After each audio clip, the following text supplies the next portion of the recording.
नमस्कार दोस्तों, आज हम लोग देखने वाले हैं फिजिक्स में सब्जेक्टिव क्वेश्चन टॉप 50 इसी हम बोले थे कि आप लोगों को 80 सब्जेक्टिव क्वेश्चन दिया जाएगा, जिसमें से आपको शॉर्ट और लॉन्ग दोनों 80 में से शॉर्ट लॉन्ग दोनों दिया जाएगा। मात्र 80 क्वेश्चन इसी में से आप लोगों को बोर्ड एग्जाम फाइनल में इसी में से रहेगा, 80 क्वेश्चन में से ही। लेकिन मैं आज आपको 50 सब्जेक्टिव क्वेश्चन बताऊंगा। आप लोगों को इसका आंसर अपने नोट से देना है, यानी कि आप लोग जो कोचिंग में पढ़े होंगे उसमें से देना है ये सब सब्जेक्टिव क्वेश्चन। और ये बहुत ही आसान है, बहुत ही छोटा छोटा इसका आंसर होगा, तो आप लोग वीडियो के अंत तक बने रहिए। चलिए क्वेश्चन नंबर 1 देखते हैं। क्वेश्चन नंबर 1 देख लीजिए, ये है, कह रहा है आवेश का संरक्षण से आप क्या समझते हैं। आवेश का संरक्षण से आप क्या समझते हैं, ये सब देखो, ये सब आपको 2 मार्क्स वाला है, ठीक है। ये 50 है कुल, अभी मैं दूंगा मात्र 50 क्वेश्चन, और आप लोगों को ये 50 हो गया, और 10 क्वेश्चन, देखो 10 क्वेश्चन अपने मन से आप लोग क्वेश्चन बैंक उल्टाओ, और क्वेश्चन बैंक से 10 क्वेश्चन आप अपने मन से चुन लो, ठीक है। तो 60 हो गया, और 20 5 मार्क्स वाला जो आएगा 5 मार्क्स, उसमें से मैं आपको मात्र 20 क्वेश्चन मैं आप लोगों को दूंगा, मात्र 5 मार्क्स वाला। उसी में से आपको आ जाएगा 5 नंबर वाला आपका क्वेश्चन, ठीक है। तो अभी मैं 50 दे देता हूं। चलिए क्वेश्चन नंबर 1 आप लोग नोट कर लीजिएगा कॉपी में क्वेश्चन को, या आप लोग कहिएगा तो हम टेलीग्राम पर या व्हाट्सएप पर दोनों पर डाल देंगे, ठीक है। चलिए क्वेश्चन नंबर 1, आवेश का संरक्षण से आप क्या समझते हैं। यह 1 नंबर क्वेश्चन। 2 नंबर क्वेश्चन, आवेश का क्वांटमीकरण से आप क्या समझते हैं।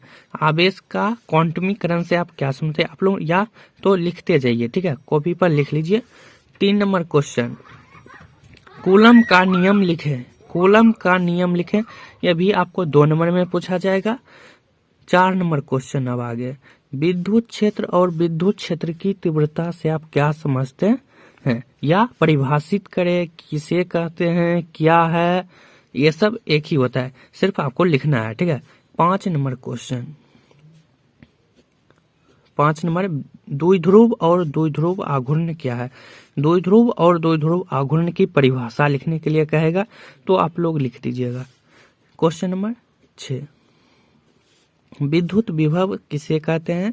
विद्युत विभव से आप क्या समझते हैं, या विभव से आप क्या समझते हैं, ये सब क्वेश्चन रहेगा, तो आप लोग इस सेम आंसर लिखिएगा। चलिए क्वेश्चन नंबर 7, विद्युत फ्लक्स को समझाएं, या तो विद्युत फ्लक्स पूछ देगा या आपको चुंबकीय फ्लक्स पूछ देगा। अब देखिए विद्युत फ्लक्स और चुंबकीय फ्लक्स में क्या लिखें, जहां पर विद्युत फ्लक्स होगा वहां पर सिर्फ आपको विद्युत फ्लक्स का परिभाषा पता होगा, तो विद्युत फ्लक्स के जगह पर चुंबकीय फ्लक्स लिख दोगे ना, तो वो चुंबकीय फ्लक्स का परिभाषा हो गया, ठीक है। दोनों को परिभाषा सेम ही होता है, लेकिन वहां पर विद्युत फ्लक्स के जगह पर चुंबकीय फ्लक्स सिर्फ देना होता है। चलिए क्वेश्चन नंबर 8, घन कोण से आप क्या समझते हैं। घन कोण, ये भी 2 नंबर, इस सब 2 नंबर में पूछा जाएगा, ठीक है। घन कोण से आप क्या समझते हैं। क्वेश्चन नंबर 9, अब 8 हो गया, अब 9, गॉस के प्रमेय को लिखे। गॉस के प्रमेय को लिखे, ये देखो 2 नंबर में भी पूछा जाता है, और इसमें थोड़ा सा जोड़ देता है इसको प्रूव करने के लिए, तो आपको 5 नंबर में पूछा जाएगा। इसमें कहेगा गॉस के प्रमेय को लिखो, और उसके सिद्ध करने के लिए पूछा जाएगा, तो दोनों आप बना दीजिएगा तो 5 नंबर पूछेगा। लेकिन गॉस के प्रमेय को लिखने के लिए बोला जाएगा तो उसमें आपको 2 नंबर में पूछा जाएगा, ठीक है। चलिए क्वेश्चन नंबर 10, क्वेश्चन नंबर 10, विभव क्या है। क्वेश्चन नंबर 10 है, विभव क्या है। चलिए देख लीजिए, यहाँ पर हम कहे थे ना विद्युत विभव या विभव, डबल बार लिखा गया। चलिए क्वेश्चन नंबर 11, इलेक्ट्रॉन वोल्ट से आप क्या समझते हैं।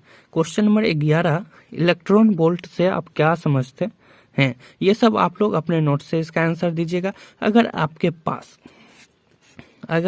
पास इसका आंसर नहीं है, ठीक है, इसका आंसर नहीं है, तो आप हमें कमेंट में बताइएगा, तो हम इसका ये 50 का आंसर मैं दे दूंगा। ठीक है, चलिए क्वेश्चन नंबर इलेक्ट्रॉन वोल्ट से आपका हो गया। अब है 12 नंबर क्वेश्चन, समविभव पृष्ठ से आप क्या समझते हैं? समविभव पृष्ठ से आप क्या समझते हैं?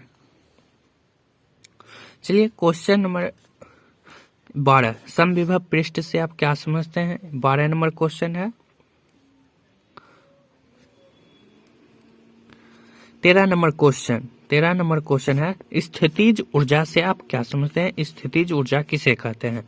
14 नंबर क्वेश्चन, विद्युत धारा और धारा घनत्व को समझाए या परिभाषित करें। 15 नंबर क्वेश्चन, अनुगमन वेग क्या है या अनुगमन वेग को समझाए, अनुगमन वेग को परिभाषित करें। ठीक है, ओम का नियम लिखें। 16 नंबर क्वेश्चन था। 17 नंबर क्वेश्चन, प्रतिरोध तथा प्रतिरोधकता। अब देखो, प्रतिरोधकता का दूसरा नाम है विशिष्ट प्रतिरोध। ये भी पूछा जा सकता है कि विशिष्ट प्रतिरोध से आप क्या समझते हैं? तो सेम ही होता है, प्रतिरोधकता को या विशिष्ट प्रतिरोध। ठीक है, चलिए क्वेश्चन नंबर 18, कार्बन प्रतिरोध के कलर कोड से आप क्या समझते हैं? कार्बन प्रतिरोध के कलर कोड से आप क्या समझते हैं? हो गया। चलिए 20 नंबर क्वेश्चन आए, 18 के बाद हम भूल गए 19 लिखना। ठीक है, खैर कोई बात नहीं। 19 नंबर क्वेश्चन, विद्युत धारा का उसमें प्रभाव को समझाए। विद्युत धारा का उसमें प्रभाव को लिखना है। 21 नंबर क्वेश्चन, जूल का नियम लिखें। जूल का नियम लिखना है आप लोगों को। चलिए 22 नंबर क्वेश्चन, विद्युत वाहक बल तथा विभवांतर में अंतर लिखे। विद्युत वाहक बल और विभवांतर में अंतर लिखने के लिए बोला जाएगा आप लोगों को। या आप लोगों को अगर विद्युत वाहक बल और विभवांतर में अंतर याद है तो आप लोगों को अगर पूछा जाएगा विद्युत वाहक बल से आप क्या समझते हैं, तो जितना अंतर होगा विद्युत वाहक बल को उतना लिख दीजिएगा। विद्युत वाहक बल, विभवांतर पूछा जाएगा तो विभवांतर लिख दीजिएगा।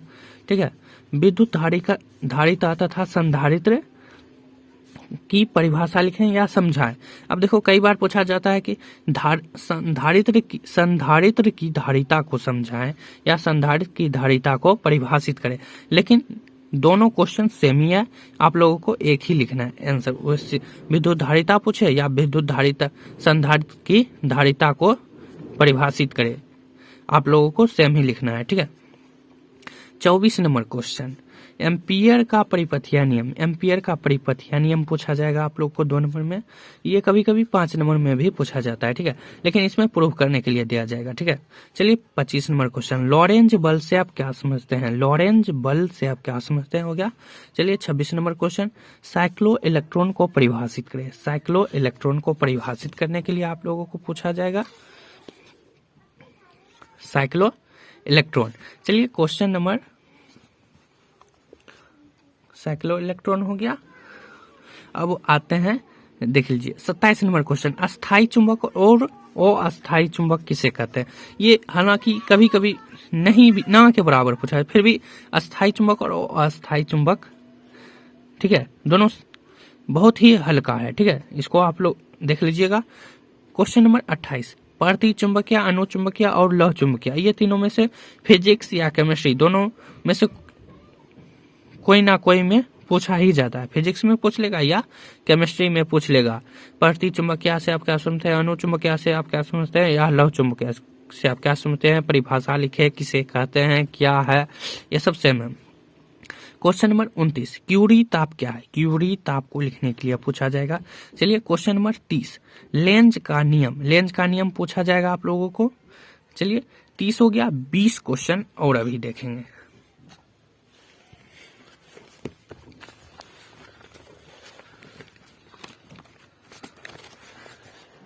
देख लीजिए,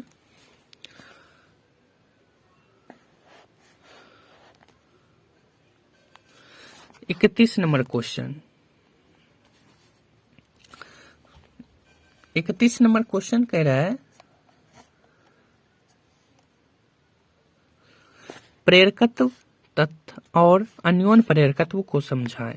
प्रेरकत्व तथा अन्योन प्रेरकत्व को समझाएं। चलिए 32 नंबर क्वेश्चन, भावर धाराएं को समझाएं। भावर धाराएं को समझाएं। 33 नंबर क्वेश्चन, विस्थापन धारा से आप क्या समझते हैं, यह भी पूछा जाएगा आप लोगों को। विस्थापन धारा से आप क्या समझते हैं। चलिए क्वेश्चन नंबर 34, प्रत्यावर्ती धारा और दिष्ट धारा में अंतर। आप लोगों को पूछा जाएगा प्रत्यावर्ती धारा से आप क्या समझते हैं या दिष्ट धारा से आप क्या समझते हैं, दोनों का परिभाषा लिख दीजिएगा, वही उसका अंतर पूछा जाएगा तो अंतर उसको लिख दीजिएगा। अब देखिए 35 नंबर क्वेश्चन, ट्रांसफार्मर।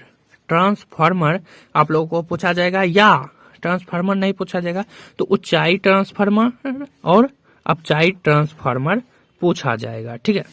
चलिए क्वेश्चन नंबर 36, ताम्र ह्रास और शैथिल्य ह्रास क्या है। ताम्र ह्रास और शैथिल्य ह्रास यह भी पूछा जाएगा, इसका परिभाषा लिख दीजिएगा। चलिए क्वेश्चन नंबर 37, शंट के दो उपयोग। शंट का दो उपयोग लिखने के लिए बोला जाएगा। चलिए क्वेश्चन नंबर 38, मॉड्यूलन क्या है। मॉड्यूलन लिखने के लिए पूछा जाएगा। आयाम मॉड्यूलन होता है, इसके प्रकार 3 प्रकार के होते हैं मॉड्यूलन, ये सब पूछा जाएगा। चलिए 39 नंबर क्वेश्चन, निरोधी विभव किसे कहते हैं। निरोधी विभव से आप क्या समझते हैं, ऐसा भी पूछा जाएगा। चलिए क्वेश्चन नंबर 40, एनालॉग तथा डिजिटल सिग्नल से आप क्या समझते हैं या परिभाषा लिखने के लिए पूछा जाएगा। चलिए क्वेश्चन नंबर 41, पूर्ण आंतरिक परावर्तन। अब देखो पूर्ण आंतरिक परावर्तन ये तो आप लोग 10th में पढ़े होंगे, ये भी पूछा जाता है। एक्स किरण के 2 गुण, एक्स किरण के गुण को लिखा जाएगा, लिखने के लिए बोला आप लोग 3 गुण लिख दीजिएगा, आपको 2 में 2 मिल जाएगा। चलिए अब देखिए क्रांतिक कोण, अब इसमें बोला जाएगा नमन कोण, तो ये सब हम नहीं ना लिख सकते हैं, नमन कोण भी पूछा जा सकता है, तो आप लोग थोड़ा 10th से याद होगा ही आप लोग को, इसलिए हम नमन कोण नहीं लिखे, ठीक है। चलिए क्वेश्चन नंबर 44, लेजर किरण की विशेषता पूछा जाएगा आप लोगों को 2 नंबर में, और लेजर किरण की व्यवस्था हो गया। 45 नंबर क्वेश्चन, फ्रिंज की चौड़ाई। फ्रिंज की चौड़ाई से आप क्या समझते हैं, ये भी पूछा जाएगा। देखिए अब 46 नंबर क्वेश्चन, अर्धचालक। अर्धचालक नहीं पूछा जाता है तो आप लोगों को एन टाइप अर्धचालक और पी टाइप अर्धचालक पूछा जाएगा, इसकी परिभाषा लिखने के लिए, ठीक है। चलिए क्वेश्चन नंबर 47, ऑप्टिकल फाइबर क्या है, इसके 2 उपयोग लिखने के लिए बोला जाएगा। ऑप्टिकल फाइबर क्या है, इसके 2 उपयोग लिखें। चलिए क्वेश्चन नंबर 48, पीएन संधि डायोड की क्रिया को लिखें। यह भी आप लोगों को पूछा जाएगा 2 नंबर में, पीएन संधि डायोड की क्रिया को लिखें, ठीक है। चलिए क्वेश्चन नंबर 49, बीटा किरणों के 2 गुण लिखें। बीटा किरण की 2 गुण और एक्स किरण के 2 गुण, यह भी पूछा जाता है, कई बार पूछा जा चुका है। और विद्युत अनुनाद, ठीक है। क्वेश्चन नंबर 50 आ जाता है विद्युत अनुनाद। देख लीजिए हम यहाँ पर अभी कुल 50 क्वेश्चन बता दिए हैं, ठीक है। 50 क्वेश्चन बताए हैं, 10 क्वेश्चन अपने मन से क्वेश्चन बैंक से आप लोग चूज कर लीजिएगा, तो 60 हो गया। अब 20 यानी कि लॉन्ग क्वेश्चन बच जाता है। लॉन्ग क्वेश्चन तो आप लोगों को मैं 1 से 2 दिन के अंदर वो भी आंसर, यानी कि आप लोगों को लॉन्ग क्वेश्चन जो होगा उसको मैं हल करके बताऊंगा, यानी कि पूरा बताऊंगा, ठीक है। तो आज भर के लिए बस इतना ही, मिलते हैं नेक्स्ट वीडियो में।